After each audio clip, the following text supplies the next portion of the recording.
এ দিয়েছে 33.13%, মানে কত গো? 1/3 তো ফ্র্যাকশন করলে। বি দিয়েছে কত? 25%, মানে কত দিয়েছে? 1/4। ঠিক আছে, আমি টোটাল ইনভেস্টমেন্ট একটা ধরতে পারি তো, টোটাল এই দুটাকে দেখে 1/3 আর 1/4 ধরলাম, টোটাল 12 টাকা দেওয়া হয়েছে। টোটাল বিজনেসে 12 টাকা লাগানো হয়েছে। হ্যাঁ, তাহলে এ কত টাকা দিয়েছে? 12 এর 1/3, মানে এ কত দিয়েছে? এ দিয়েছে 4 টাকা। বি কত দিয়েছে? 12 এর 1/4, মানে 3 টাকা দিয়েছে। তাহলে সি কত দিয়েছে? 4 3 7, মানে 5 টাকা। তাহলে তাদের মূলধনের রেশিও এটাই হবে তো, 4:3:5।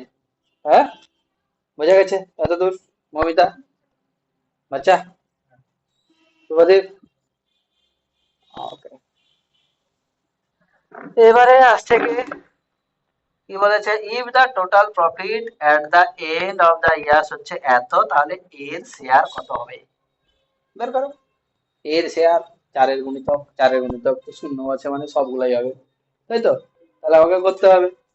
তাহলে টোটাল তো 12, তাহলে মোট লাভ হয়েছে 1 8 6, কটা শূন্য? 3টা শূন্য। ঠিক আছে, এবারে এই লাভটা ভাগ হবে কত? 12 ভাগে।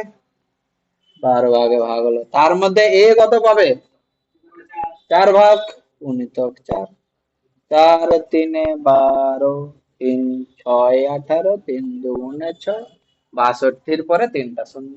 দেখো কোনটা আছে। তাহলে অ্যান্সার কত হলো? 62-র পরে 3টা শূন্য।